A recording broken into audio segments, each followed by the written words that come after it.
Yes, people, we are back with another video. It's another episode or show, the Bok and Kiwi Show. But again, it's not a good weekend for myself personally, but also other South African sides this weekend. And some big results in the Champions Cup and Challenge Cup, which seems to be like which could have a big weekend. Well, yeah. Anyway, let me get into it all. Then by welcoming my guest, as always, the very unbiased Hamish from Kiwi Lad. Yeah, it's pretty hard to be biased this week, isn't it? In terms of some of the results that we've seen. The Stormers losing their winning streak, but not just by a little margin. 51-point loss for the Stormers. The Bulls, they're doing something. They scored a few points throughout the weekend, 49 to be exact. Not many sides did reach that number in the Champions Cup. They did lose, though, unfortunately, but they got a bonus point. That's the main thing. They're on the right track now. And then the Lions, holding down the fortress, keeping the South African sides alive in the Challenge Cup, seeing as the Cheetahs had to give up their points to Ulster. Yeah, the Lions holding down are waving that flag. All the other teams are waving the white flag. They still say no. Just hold on a second. So yeah, let's address the elephant in the room. Basically, the Bulls and the Stormers lose big. We'll start with the Bulls. Yeah, seven losses in a row. 61 points conceded at Loftus. 47 points conceded in one half at Loftus. I don't remember a team scoring 60 points on us at home. I think Bristol might have been the first team to do so. I'm not entirely certain. But I'm not going to ask you what the solution is, because what the solution is it's a bit above our pay grade, I think. Like you also said, like I don't think we have the wiseness and the know-how to figure out what the solution is. But what's the problem? or what are the problems entirely? Because something's wrong. Yeah, I think one of the biggest problems is the blokes just need to tackle. I think that was half the problem up against Bristol. The fact that every time that Bristol started an attack, the Bulls just kind of said, right, you can go through this gap this time, and then this time it's over there, the other side of the field. But, conceding as many tries as they did early on in that game is not good for any side, let alone a side that is struggling so much at the moment. But, yes, there's a lot of negatives for the Bulls, but there's also some little positives I take from that game. And I know that's really weird to say when you do lose another game, but 49 points scored for a Bulls side that have struggled to even score tries, one per game throughout their last three fixtures. That is one slight bonus, and maybe that's something that helps get them a little bit back on track. Of course, they've got that game up against Po this weekend. Side that did beat the Scarlets 47 points to 38, so also accustomed to scoring quite a few tries, conceding a few as well. I think that game's going to be very high scoring between the two, but the Bulls have got some reinforcements back into their mix, or at least they could be if they do decide to play them. Kurtley Arons are back. You've got Kanan Moody also in there. Still no Cameron Hanekom, but 49 points. And to lose, I would still say I'd prefer that result over losing by 51 in the case of the Stormers. I do actually think that when you look at the comparison of the losses, this one for the Bulls, yes, they conceded a lot of points, but at least they scored some themselves. Well, I'd rather take this result at home than losing by 51 points at home. That's for sure. There you go. Nice little positive for the Bulls, eh? That's what they need. Yeah. So That the only positive of the Bulls? I want to bring up just some stuff that I bookmarked on Twitter about the Bulls. So where is it? So the Bulls have basically 5 big problems in my opinion. So our error rate is the highest in the world, minus Super Rugby, because Super Rugby hasn't been played since last year.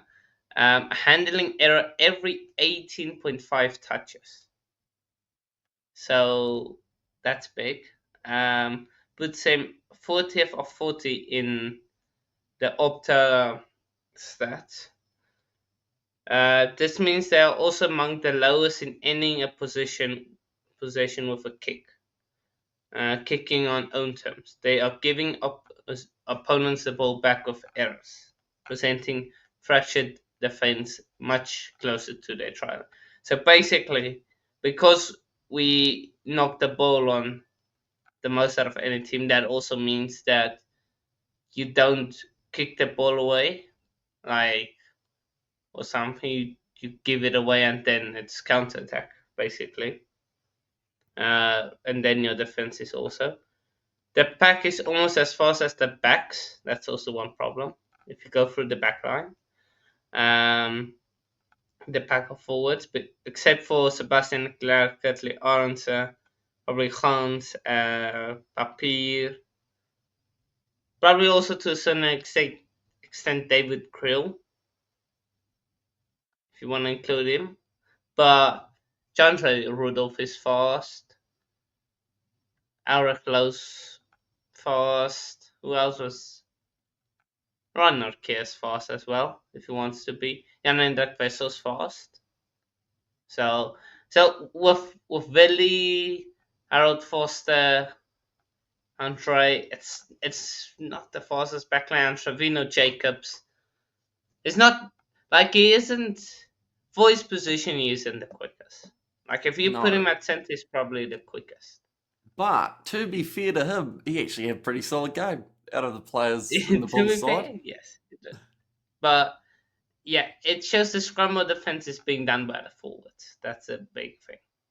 So it's not being done by the backs, where it's usually that. And we're also playing rugby as if they will get to 5+5 phases, and then we are among the worst 5 in doing so.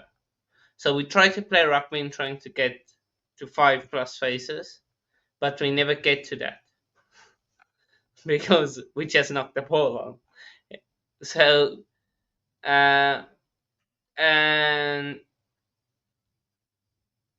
when we lose, it doesn't seem like the players, those leaders that are supposed to be, don't know why, and I also don't think the coaches know why. Yeah. Because it just looks weird. If you look at what Ackermann said, I wish I could give you the exact answer. Ackermann said when he asked what went wrong. Because if I look at the week and the energy of the players, the preparation was really good. The players trained well, the intensity was high, and we felt positive going into the game. That's why it hurts more than a normal loss. It's not a case where we can say the commitment wasn't there. The guys were up for it all week. We started badly, and that set the tone. Then we're playing catch up for 80 minutes. Suddenly, the good work done doesn't look so good because the result doesn't reflect it. So the coach doesn't even know himself. That's so concerning, isn't it? Yeah. Well, the thing is, though, the Bulls, when they lose, they've actually gotten used to it now. How it's like, oh, yeah, another one on the streak. Whereas, even having 1 or 2 losses for an old Bulls side, that was when you knew they were going to come back absolutely firing.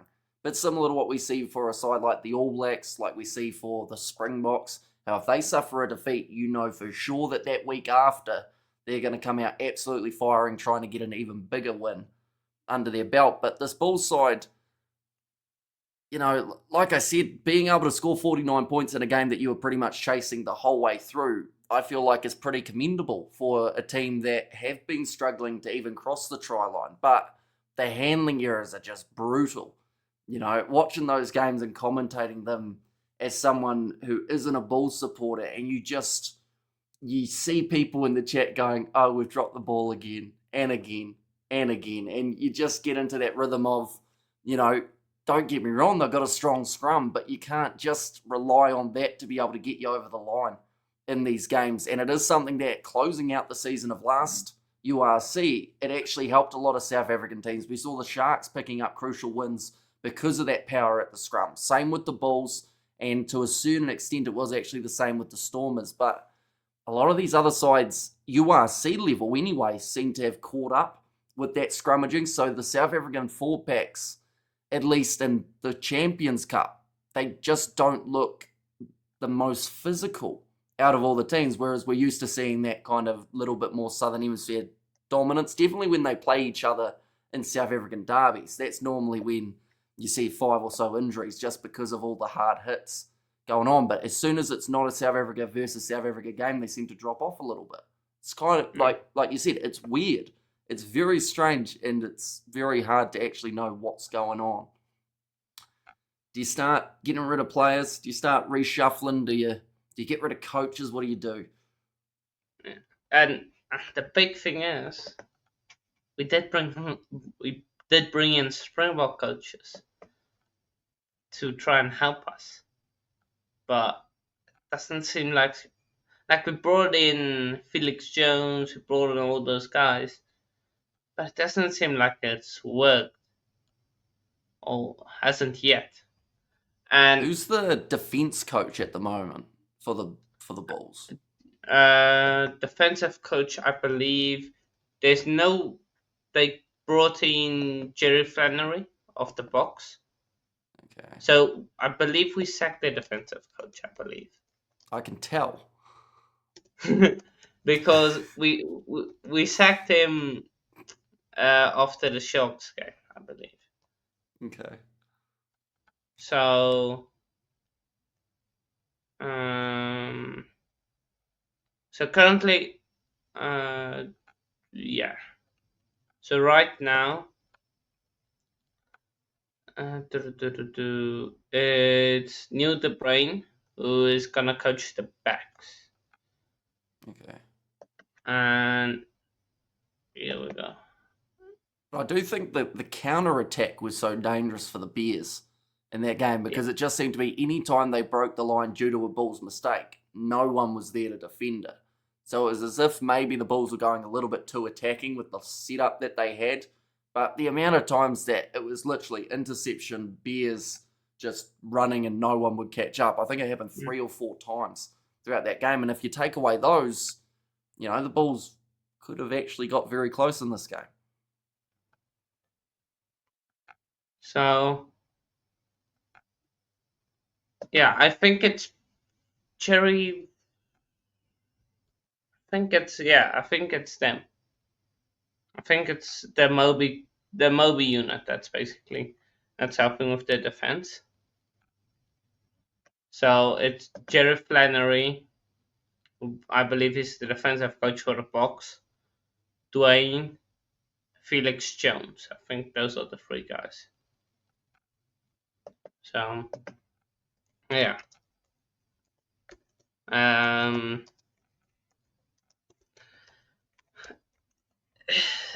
the big thing is, Bristol isn't that type of, that big powerhouse of a team. I think that's the most annoying part of it all.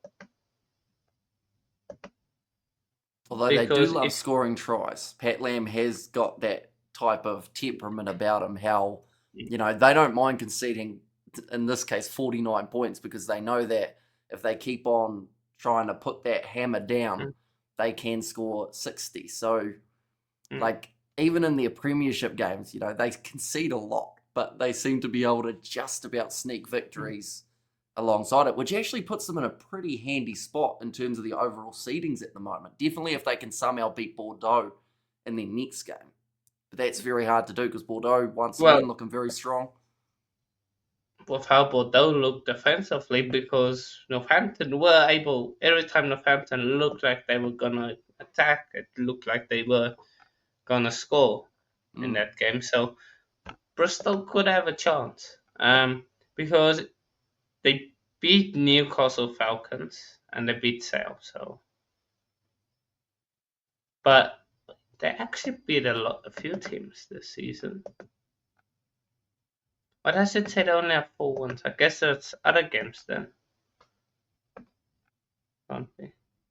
See, they beat Poe at home 61 points to 12. So they like scoring 61 points. Yeah. Which I think most sides, I mean, Harlequins also scored 61 points. It's becoming quite a common scoreline for the English sides. Leicester only got 57. They were slacking. Huh? They must suck. Yeah. What you doing? Well, so yeah, but this just feels like there's more questions than answers right now for the Bulls. I do think Johan Ackermann needs to be like, okay, I'm gonna work with these players, these guys. They doing absolute nonsense. Go train with the B team. Do B team stuff. So who are those players? Who are they that you're referring to? Well, I think we can definitely let go of Slovino Jacobs right now. He scored 2 tries. Yeah, but he's not gonna do anything. Like, he's not doing anything on defense. He can't even. Yeah, he doesn't do anything on defense. Harold Foster, he can. Yeah, and well, to be fair, we need him. We do need him because Serfontaine did get injured, so we kind of need him. So I'll keep him. Jan Hendrik Vessels, he can go. Honestly, he does nothing at scrum time for us. Who else? What's his name? Willie can take a few weeks off. Go with the family. Go back. I need just 2-3 weeks till I remember I need you again. Then you can come back. Okay. Who else is there? Papir. Honestly, Papir's just annoying me right now. Like, he's a very good player, but he's annoying me. So yeah. Who else? Ulrich Lowe, I don't think has been up to it. You do realise you can't go into your next game with 9 players, right? You do have to have 23. Yeah, I do realise that, but I'm sure we can find some under 20s to get. Like, bring up some under 20s, see what they do. To be fair, Chiswell Euster could be a good option. I haven't seen him. He appeared for like 3 games at the start of the season. Then just disappeared again. But he is back in the challenge squad. I think we might team up against the, what do you call it? Up against Pau. We'll see. So yeah. So yeah. It's gonna be long, but let's move on then to the Stormers. They also lose big, 51 points. It would have been a great weekend if we just won, just win, and then the Stormers lose. But 51 points, that's a big scoreline. I get we lose big and we have lost probably bigger than that, but that's a big scoreline, 51 points. Yeah, it's not exactly what you'd expect. But then at the same time, there were changes in their side. But I still think even with a few changes here and there, you wouldn't expect your, like everyone's using the term C and B team and all that, but you wouldn't expect your developmental side to lose by that margin.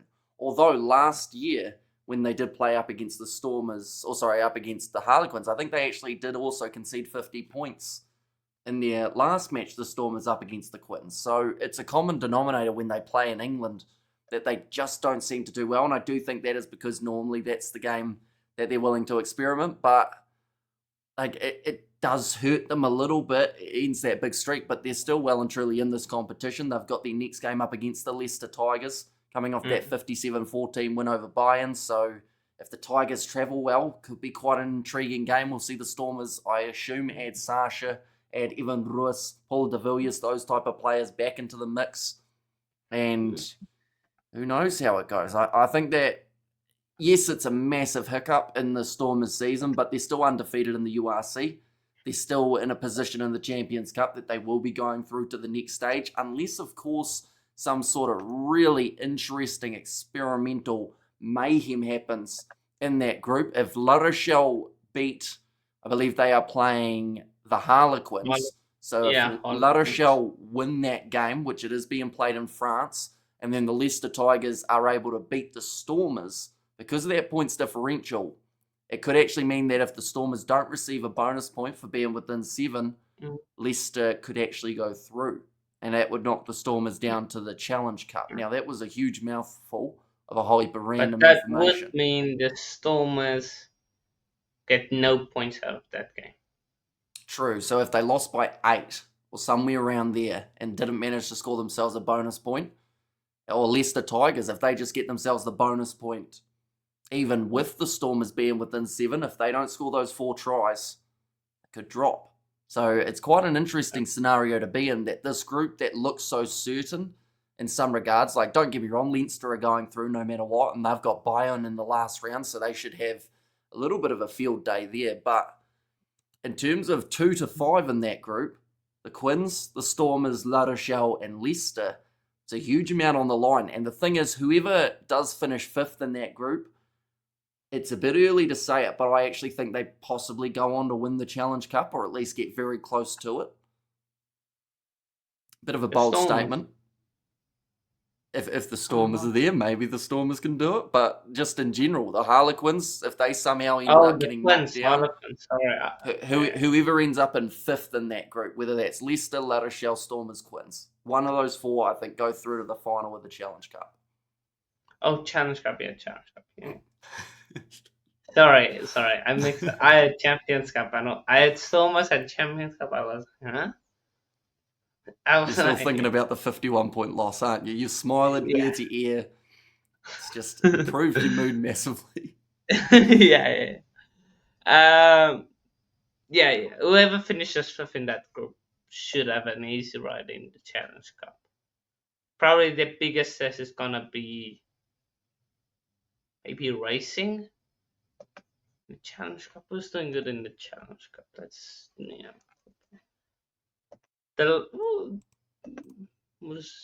the Challenge Cup is so open because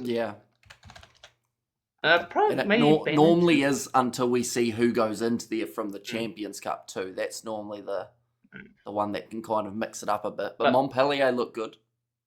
Ulster, Montpellier, Stade de France. Any of those teams maybe.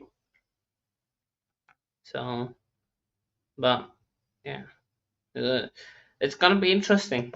It's gonna be interesting to see how it all. But do you think it's maybe a concern for the Stormers, because they did rotate, but it wasn't like they sent on the 20 team.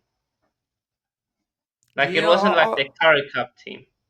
I'd say a little bit of concern because of the fact that, honestly, on paper, heading into that game, I actually thought still looks like a pretty decent team. And the biggest thing I think from that game was how well the Harlequins played.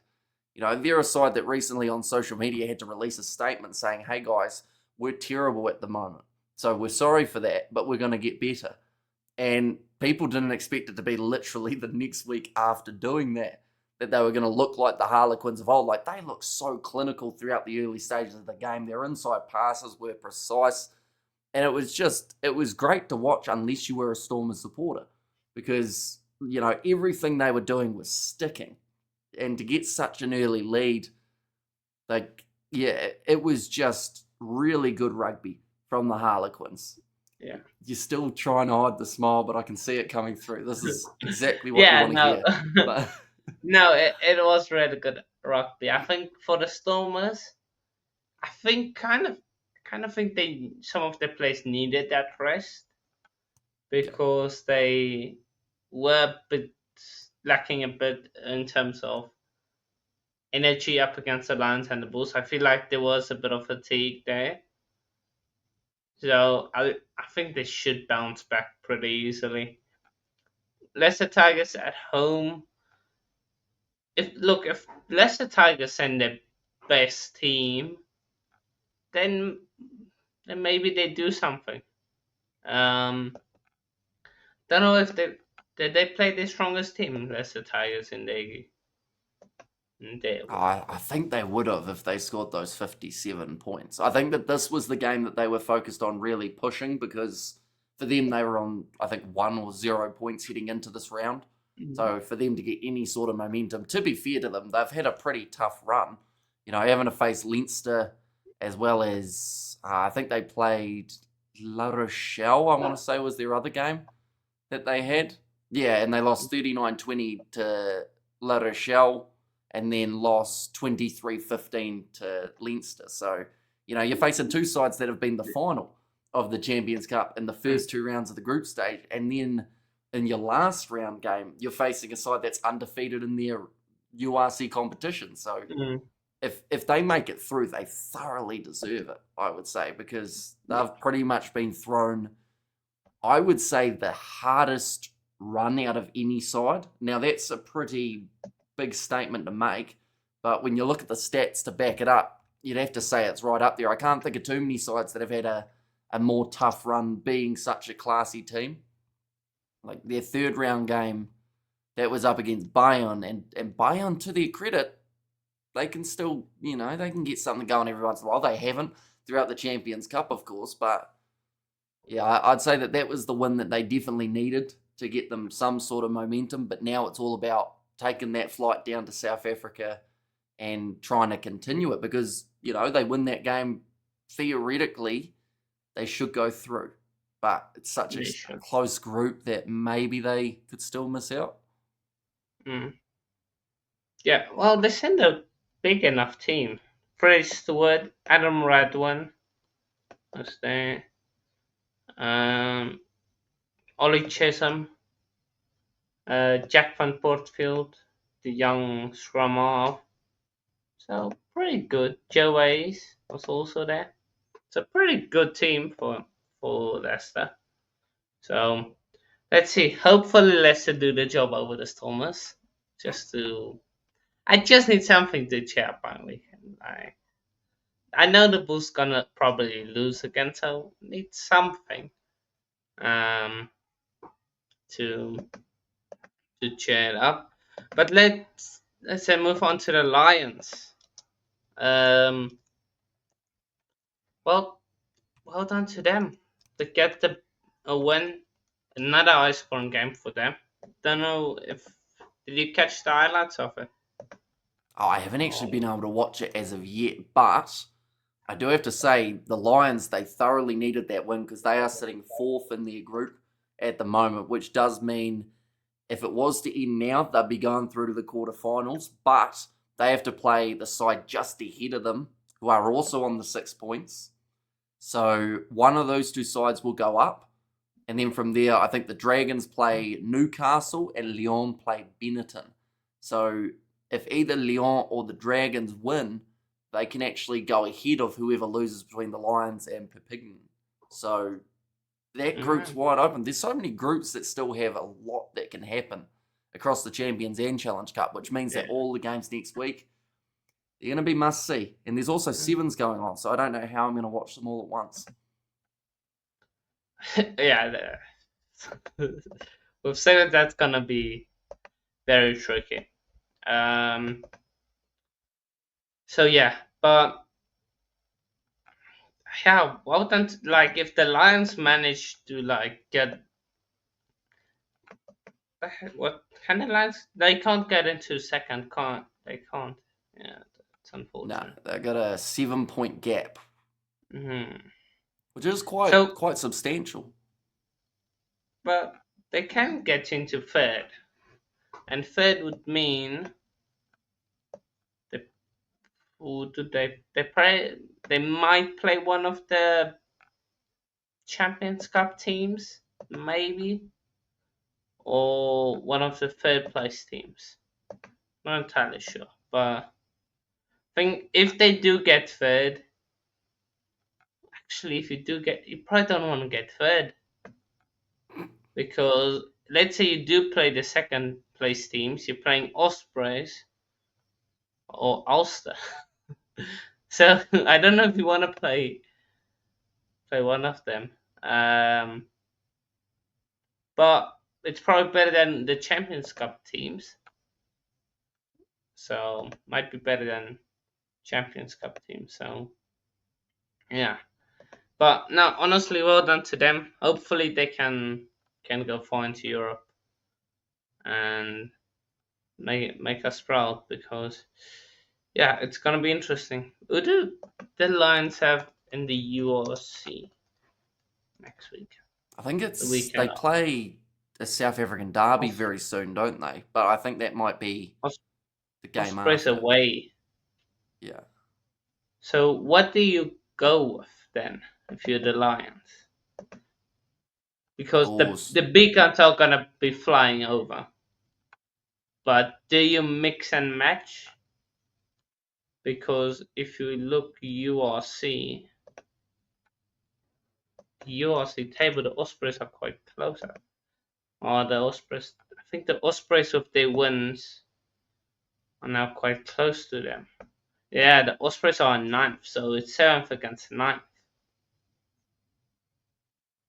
I And think with the fact that they are so close to making it through that next stage in the in the Challenge Cup, how many times have we seen not just South African sides, but teams in general, when they've gone with an experimental side and they get smashed, how disappointed the fan base are in that side. Like I feel like if the Lions, they're starting to build, a little bit of a following for themselves. So what people have loved about this Lions side is even when they've got their backs up against the wall, they still look like they want to be there and look like they want to try and challenge. So I think they'll go full strength and they'll say, look, even if we lose, at least we've thrown absolutely everything into it that we could have. Maybe it results in them losing a game up against the Ospreys the week after. But I still think that the support that they would get for throwing their best lineup out there is better than like just going with if we lose, we lose, like sorry to bring it up, but like a Bulls up against Edinburgh type of lineup. yeah.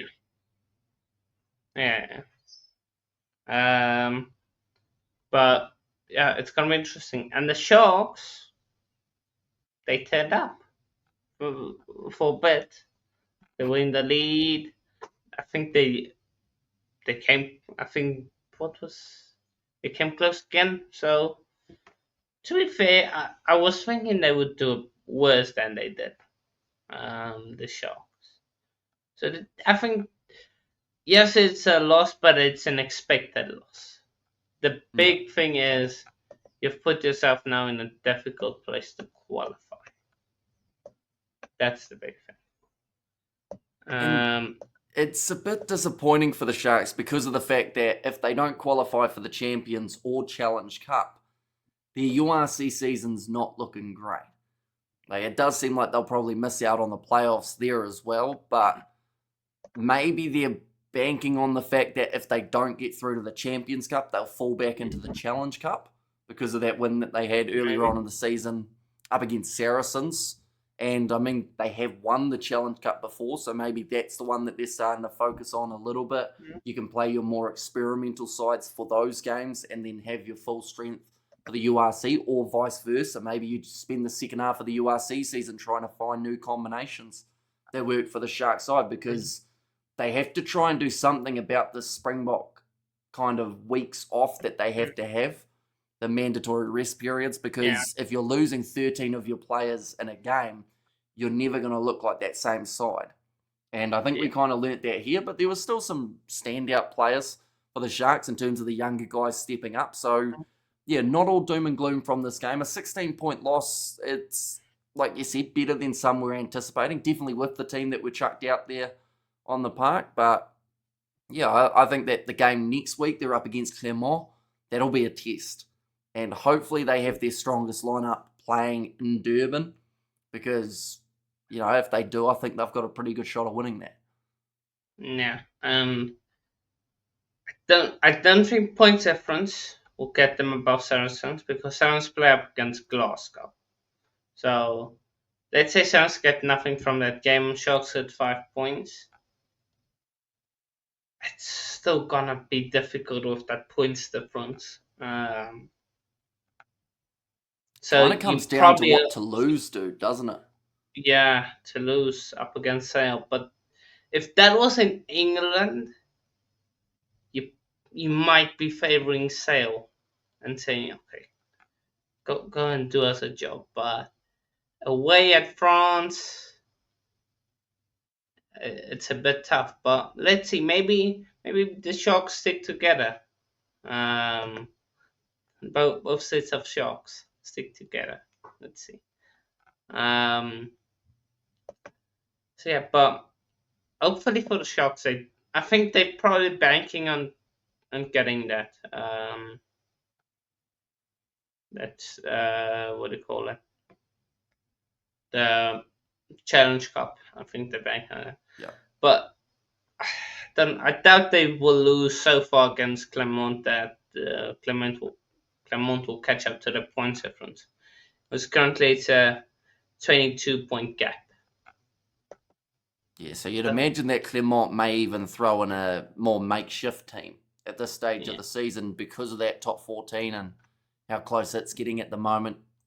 You know, I'm just going to have a quick look. I think they're a little bit lower than they want to be, Clermont, at the moment in the overall standings. They are currently 8th. And if they get a win in the next round, they could go right up to 3rd. That's how close this top 14 is at the moment. So they play up La Rochelle. Oh, so that's going to be tough. A big game. So, yeah, I think they may actually just chuck in whatever they can on a plane, save a few of the main players for that next top 14 game, and that should benefit the Sharks. But then we did see a young La Rochelle team head to South Africa up against the Stormers, and they actually held their own in that game. So, you know, maybe it's those young guys that are that little bit more motivated. But, yeah, we'll wait and see. I think that there's definitely going to be some surprise lineups across the weekends. And to be fair, we could see the Sharks once again go experimental. They might try and get 2 of those mandatory rest weeks out of the way now so that they don't have to worry about them kind of afterwards. Yeah, maybe, because do they play in URC-wise? Do they play anyone big? I know they've got derbies once again coming up soon. They've got the Sharks.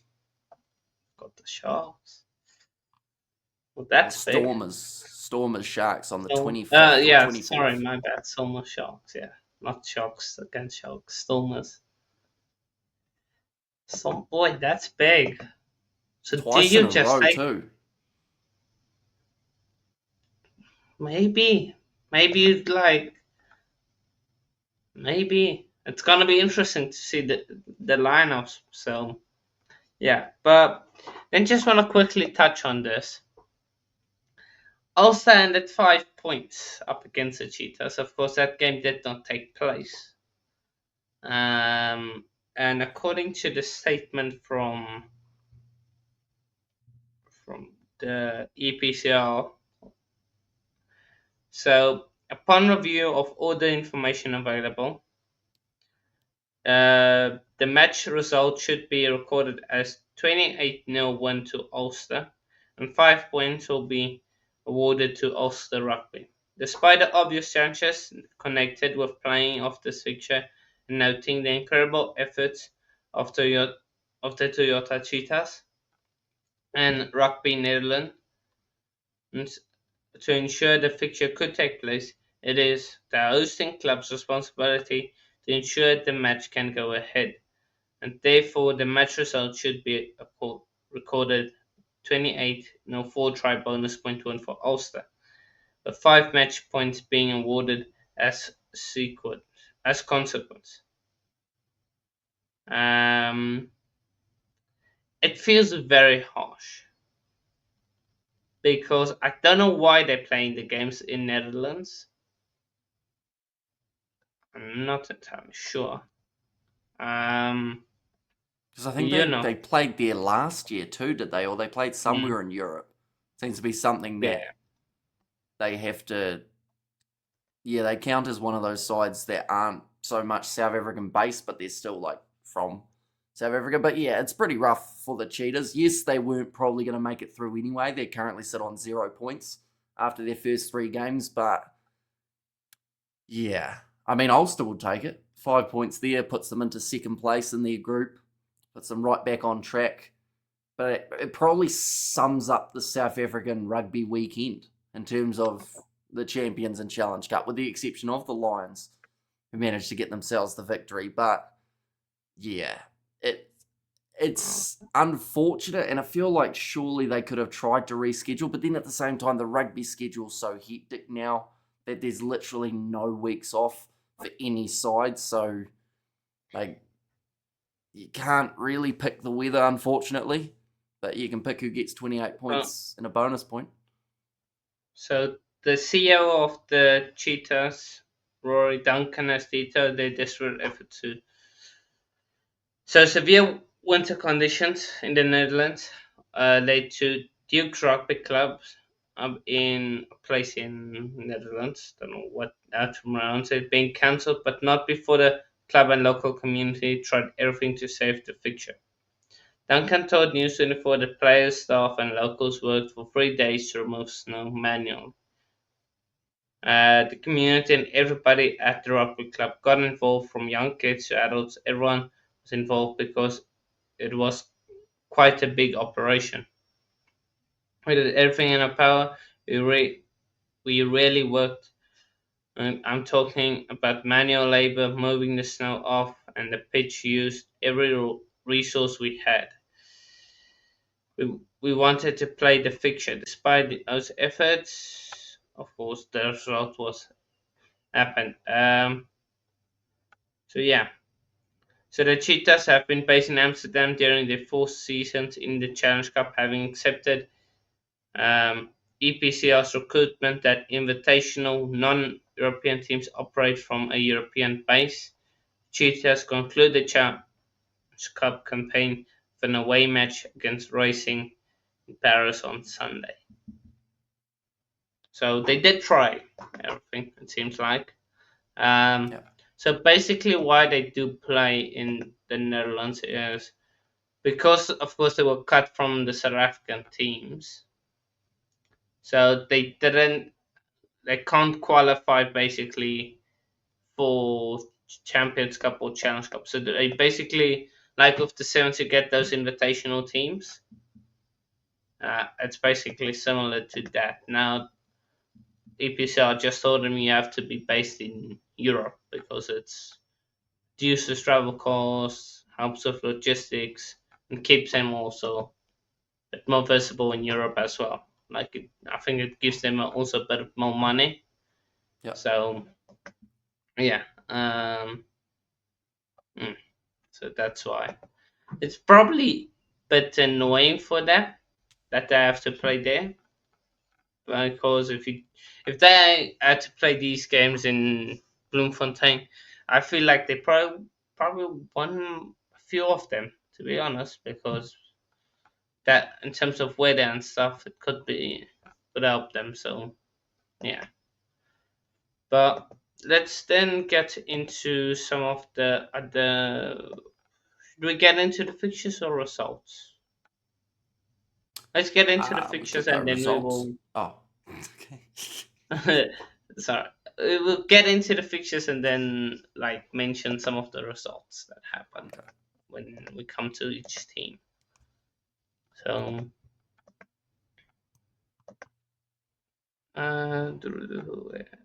yeah, let's start Champions Cup. Bulls up against Pau. Pau did win up against Scarlet, so fair play to Pau. Showing so they've actually won a game. Away to France, I don't know. I don't see us winning really. I don't know. I can just at this point every game's a loss. Yeah, loss, cool. Loss, yeah, cool. I think Pool in terms of Champions Cup in the pool, and like Pool probably can't. It's probably better for fourth, isn't it? But they would want to win, so I think they put out a strong team. To be honest, Definitely with the fact that, but it's tricky because top 14 wise, they sit second. They're only 1 point behind Toulouse. Who do they play next? Next game is away. Yep. Toulouse away. That's gonna be big. So might be better off the B teams because I don't know. Personally, I just don't think we should send them. I think we can mix and match, but don't pick our strongest team. If there is a team that is our strongest team right now, because I feel like you just pick a team that is able to win. I try to get that full fifth spot, if anything. Try to get something. So, yeah. Well, 1 point behind to lose. That's gonna be a big game next weekend. It's gonna be big. So, yeah. I'm just gonna say Pau to win just because of habit. What do you think? I'm gonna mix it up, and I'm gonna say that the Bulls will win that game. I think that something will click, and just I don't know, maybe Poe do go a little bit less strong. Although I actually do think they'll go strong for this game, weak for that Toulouse game, and then strong for Toulon the week after because that will be their home game of the top 14. But I'll mix it up because I think we've normally backed the Bulls to lose, and they have. So we'll try backing the Bulls to win and see what happens. Let's see what happens. I tried to back them last week, but it didn't. It didn't work. So maybe if you back them this week, it will work. Bath up against Edinburgh. That's gonna be a big clash here. Bath Edinburgh. Wow. And both teams in terms of the table, first and second, so battle for first place. If you're first, if currently Bath are first, where's Bath? Bath play currently Champions Cup. Bath currently first. So they currently play Toulouse at home, and Edinburgh currently go play Northampton at home currently. So it's gonna be a big game. Of course, Edinburgh have the Bulls next weekend. Bath play Gloucester away. I think if you're Bath, you go with this game, isn't it? You go big in this game. I don't know. Yeah, I think Bath may sneak this one purely because of that home field advantage. I do think that Edinburgh, even though they can be strong away, Bath, their differential in points has shown that they've been that little bit more consistent, at least for me. So I would I would go with Bath, maybe. Fair enough.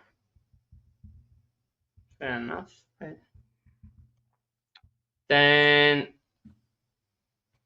Sharks up against Clermont. I'll go Sharks. Just home team. I think it depends on what side Clermont put out there. I'm going to say if they go full strength and the Sharks go a bit more experimental because of those two Stormers derbies just around the corner, I think Clermont might win it away from home. But if the Sharks go strong and Clermont goes strong, I'd say maybe the Sharks just slightly. But it's very hard to back these South African sides at the moment because you just don't know what they're going to do. Yeah. Like Sharks heading into their game up against Sale, we thought they might be close, but that was because we thought they were picking their best team, but they didn't. And once again, this could be one of those games that they can actually get away with resting those guys again, get another mandatory week out of the way, and then go into those Stormers games firing a little bit more. But I don't know, it's tough. I'm really bad at predictions. I think we should just quick fire rattle them off without reasoning, because then that way I might be closer. The more I think about it, the further away I get. Bayonne against Leinster. Leinster should win. I think so. Good winning streak too at the moment for the Leinster. I mean, they're starting to find a little bit of momentum in the URC too. They're actually both competitions looking pretty handy. I think that win up against Munster might have been the thing. Like they were on the winning streak, but it was like close. Performances not been that good. But I feel like that win up against Munster brought a bit about them. That La Rochelle game, to be fair to them, they were pretty good. Like they weren't awful. Like they played really well. If they kicked over their kicks earlier, then they win that by use. So yeah. Stormers Leicester. Stormers. Maybe I'm the jinx. Every time I say Stormers win, they lose. So Stormers win. I think they'll bounce back. They're going to have Sasha back more than likely, aren't they? And even Ruiz hopefully back in the mix too. Which I think just the lack of possession from turnovers in that last game for the Stormers, it was very prominent that they really just couldn't get their hands on the ball in the breakdown. It didn't help that they were getting penalised every single time they entered a breakdown in that game. But yeah, I think that if they can find that momentum again, it will once again build them nicely towards those derbies up against the Sharks. So yeah, I'm going Stormers, but I think it will be close. I think the Tigers, they play well, they'll be up for it. Yeah. Yep. Toulouse up against Sale. Toulouse 2 losses in a row now in the Champions Cup. Both coming away from home. At home, I think Toulouse should win. Yeah. Although once again, well, actually no, they're in a position they have to play their best team here, don't they? I was going to say maybe with that game up against Po. Yeah, but at the same time, if they lose that game, they're probably out of the Champions Cup. So that's a competition I don't think they will play like the Pont. I think they will mix and match a bit, probably. So, but Munster up against Castres. Munster on a bit of a pickle because they rested their big players for Toulon, played them, and they narrowly lost that one. They played Castres, both teams.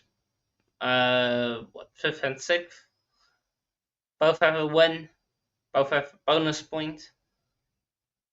They need whoever wins basically gets 4th, basically almost. Is it?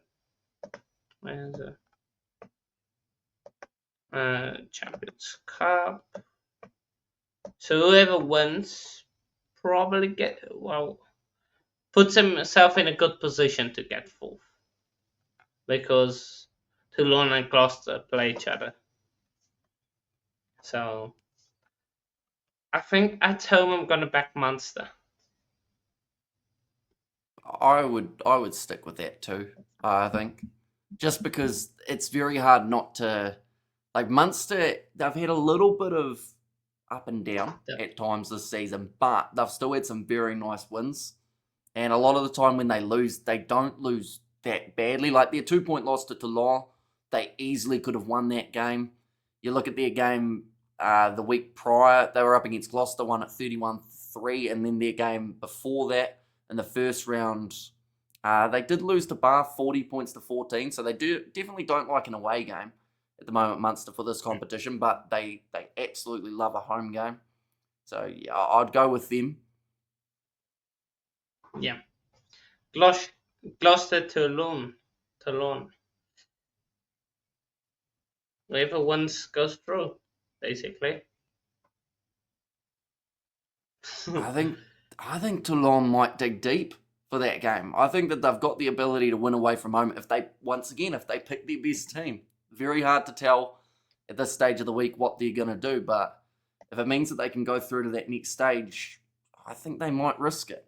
Gloucester's a good team, but Toulon on their day, even like their last game up against Edinburgh, their away game, 33 points to 20, they still had moments in that contest where they looked really strong. So I think that they may be one of the rarities in the away sides winning for this round of the Champions Cup. Um, That sounds like you disagree. I want to disagree, but then I think at Toulon and you've got all those good players, and I'm like, probably not. Let's go with Toulon. Let's just go with Toulon and move on. But it's, to be fair, I'm glad these two games aren't at the same time. Yeah. So yeah. Bristol up against Bordeaux. Both teams undefeated. One of these two teams will lose. Who will it be?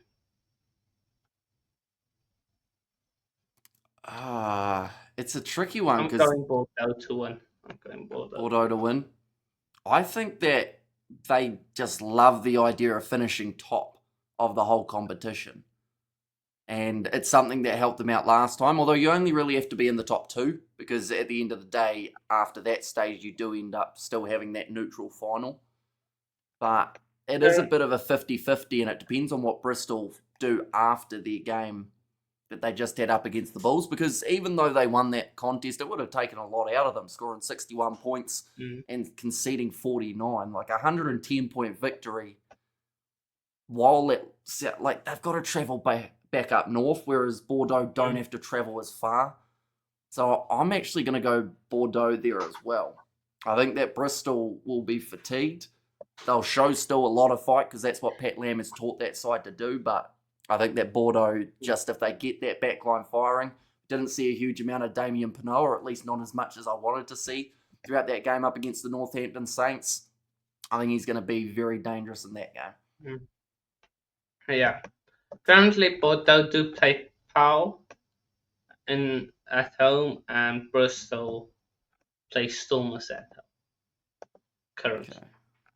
So, yeah, probably helps if you're first. Saints up against Scarlets. Saints? It's got to be, doesn't it? Yeah. Their biggest problem is both of these two teams struggle at scrum time. That's one thing. Yeah, I think that although it did get stronger for the Saints after Jogan made his way on, I think that Fischetti just couldn't quite. Oh, sorry, not Fischetti. Who's the fellow who was? Oh no, it was Fischetti, wasn't it? In the number 1 jersey. What? He's the one that Jasper Wiese doesn't like, isn't he?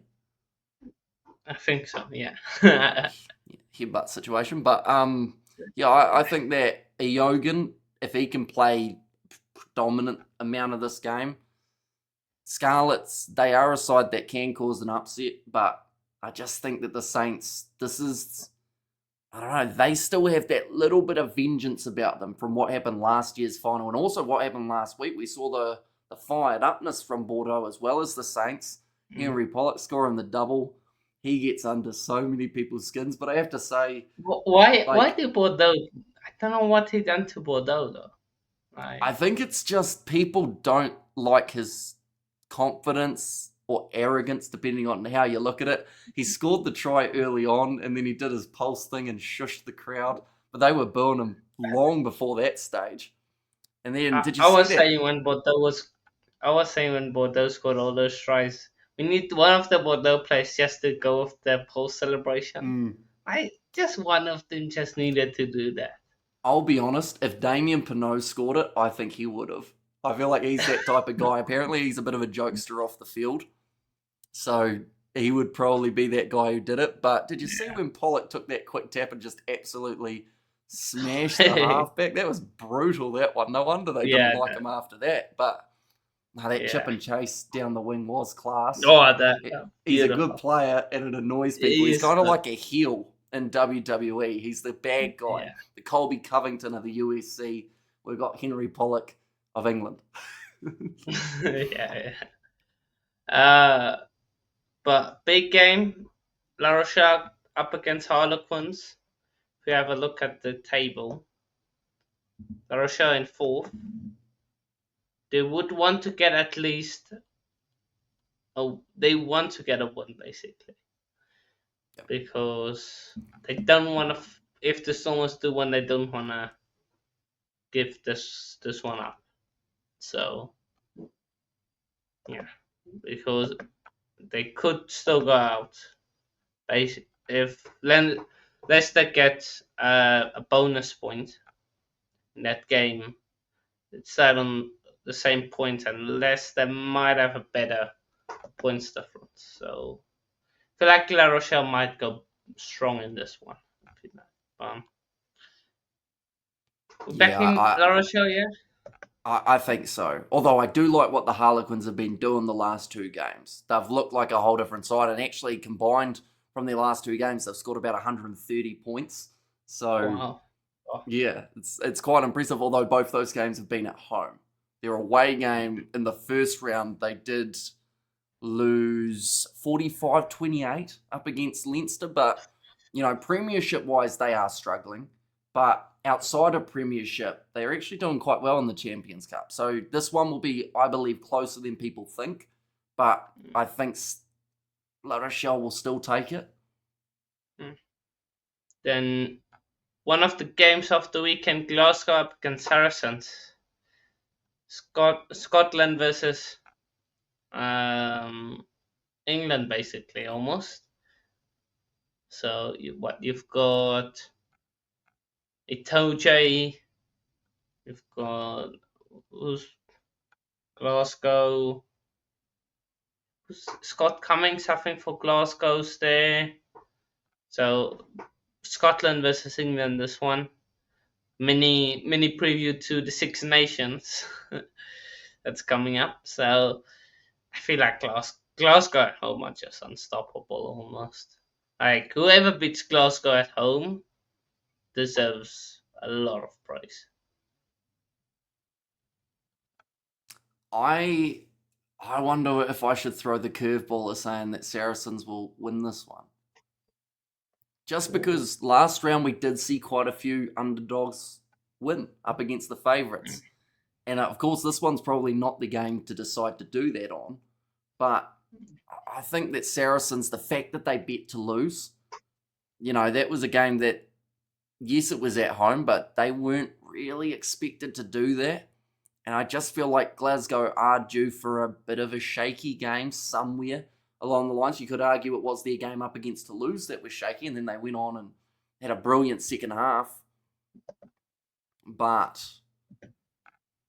yeah, I just, it's tough when you have a side that are on a 3-match winning streak in the Champions Cup. That's not easy to do. We only see a few teams managing to get that kind of record going.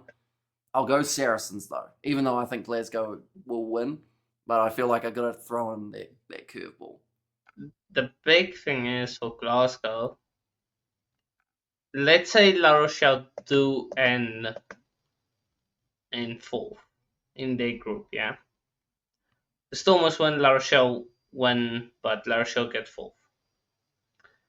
And Glasgow do, let's say Glasgow win this game, but they end second overall in terms of, where's Glasgow? Like, they, in terms of, I think it's based on points difference right now. Who's second? So currently first is Bordeaux. Is it Bordeaux that's first? But yeah, I don't know how it is currently, but I think Glasgow might have to play La Rochelle at That's home. a good though, game. so. That's a very good game. So yeah, in the knockout. So yeah, but let's see. Let's then quickly do the Challenge Cup before we wrap up. Just quickly go through it and see. Dragons up against Newcastle. Challenge Cup wise, Dragons are in fifth, and Newcastle are second. Newcastle confirmed second, just about getting first. The Dragons, a win for them could put them up to third. Could up to fourth, basically a win. Yeah. So they're gonna want to win this game up against Newcastle. At home, I back the Dragons, man. Dragons to one. Let's just go. Okay. I'll go Newcastle. 3-match winning streak. They've looked good throughout this competition. And I just feel like the Dragons' inconsistencies could hurt them here. Although I believe their win that they did have was at home, so that's one bonus that they've had. But I'm backing the Red Bulls. Nothing them. Ulster against Stade France. Ulster? Yeah. Oh, tricky. Because, Stade Francais have been going good, but I do like what Ulster do throughout the URC. So I do think that Stade Francais, there's a crucialness about being a number 1 or 2 qualifier, because it does mean more than likely you're going to avoid any of those Champions Cup sides going down. Yeah. So for that reason, they may stack their team just that little bit more. Top 4 team-wise, they do sit currently in third, so there's a lot on the line. It's so tricky with this time of the season, isn't it? Because there's 2 things that teams have to try and juggle. And some of them do it quite well, and others actually, by putting all their eggs in one basket, cost themselves another competition. So, we're going to be waiting here maybe in a month or so time and say, it's I got it right or it's I got it wrong. I'm going to go Ulster, though. But I think Stade Francais will really make it a battle and get themselves a bonus point. Yeah, makes sense. Black line up against Zebra. Both Zebra did get the win. And up against Ospreys. So Black line are currently in fifth, and Zebra are third with 9 points. So this could be interesting. I'm gonna bet Zebra at home. Oh, away what, to France? Yeah, Black line. Oh, back there. Okay, I'm going Are Zebra. they a French team? I think. I thought they were. I actually thought they were South African, if I'm honest with you, but I could be very wrong. Where are they from? We'll have a look. I don't know where they're from. In France. Professional. Georgian rugby team. There you go. There'll be some big boys in that side. I think they fall under France. I think then. I think they fall under France then. Black Lion. So yeah, Zebra should be You backing Zebra? I am. Yep. I'm going with the away side. Okay. Lions one. I'm backing Lions one. Okay, I'm gonna go with the home side in that one, unfortunately. I don't want it to be the case, but how many times recently have the Lions missed out on something by just the narrowest of margins? I feel like this might be another one of those times, but it does mean that if the Lions lose that game and if your Dragons do win like you predicted, the Dragons would knock the Lions out of this competition. But you've also backed the Lions to win, which would mean that they just sneak in there, and then that would be Papignan who actually get knocked out. Yeah, hopefully the Lions do qualify. Hopefully. Connacht won. Let's just move on. These guys are... I'm very angry at them. How do you lose to Black Lion at home? Disgusting. You didn't even know where they were from till like 30 seconds ago. Exactly. How do Montauban lose to Black Lion? Like, disgusting, man. Very upset. Costed me at least a few points of Super Brew. So, yeah. What was your score prediction for the Bulls Bears game on Super Brew? Out of curiosity, what did you go with? I backed the Bulls to win. I don't know why. Yeah. So, but at least the teams that did play on Sunday did pull me through. Okay, that's good. Shout out to Lon. I think who else played? So who was it? There was who saved me? 4 games. Let's see. So big thank you to Montpellier for actually coming back in that game. Don't know how Connacht threw that game away. 31 points up to 14. And you throw it away. But thank you, Montpellier. Appreciate you guys. Thank you to Zebre. Yeah. And Toulon and Harlequins also done the business for me. So, yeah. So Connacht won. You agree with that? Yeah, I think so. They should, like, that's the thing. They've been decent URC wise. So I think they'll be fine. Yeah. Ospreys, Montpellier. Backmont. No.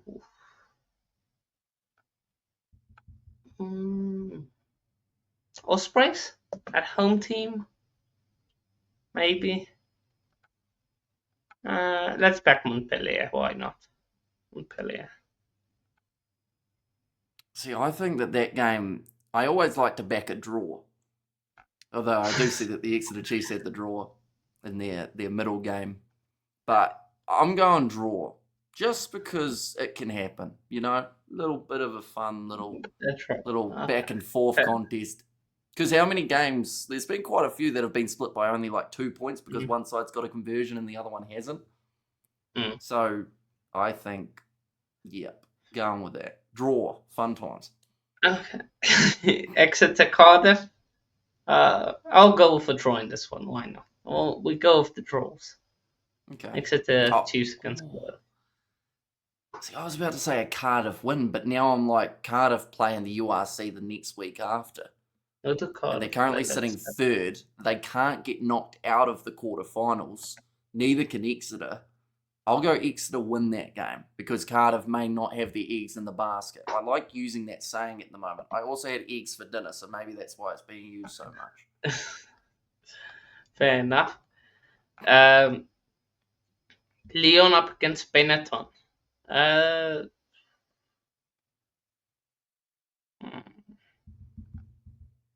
Lyon? Benetton do go away to Cardiff, so it's back-to-back away games.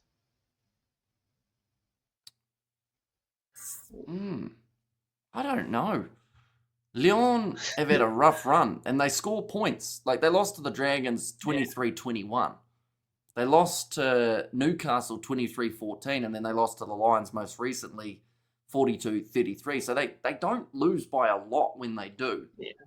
I just wonder if Benetton have used up all of their juice. So I'm going Lyon get one, finally. Yeah. Racing up against the Cheetahs. Justice for the Cheetahs. Cheetahs to win. No, Why not? they're losing that one, unfortunately, probably just because of the fact that they have already lost 3 games. Yeah. But hopefully close. And Racing haven't had the best form, so it might help a little bit. Fair enough. So yeah, then that's that. Hopefully, it is a better weekend for all the other South African sides except the Stormers. And for my Super Bro, hopefully it is a good weekend. So yeah, but thank you, Amish, for coming on. Do let the people know where they can find you.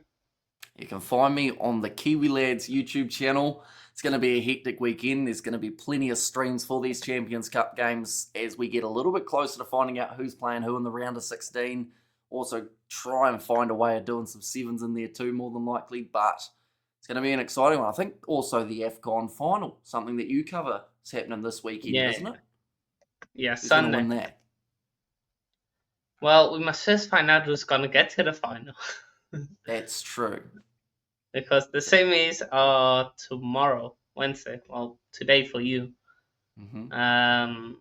So I'm thinking Nigeria, Senegal right now. Mostly because I don't like Morocco and Egypt. So, yeah. Fair enough. Can't argue with that. You must have your reasonings, I assume. What sevens is on? Is it the women's sevens that's on? It's the Sevens third division. You know how they split into the different kind of competitions. So it's the likes of, for the men, it's Samoa, Tonga, Hong Kong, Colombia, Canada, Belgium, Italy. I think that's actually all of them. That was quite impressive if that was the case. And then on the women's side, the South Don't Africans. forget Madagascar for the men. Shout out to Madagascar. Oh, there's another group, isn't there? I forgot the extra group. No, you got all the teams. That's the only one. Oh, and I we'll think take it. Italy as well. South Africa are playing in the women's game, so you'll be keeping a close eye on those games, I'm sure.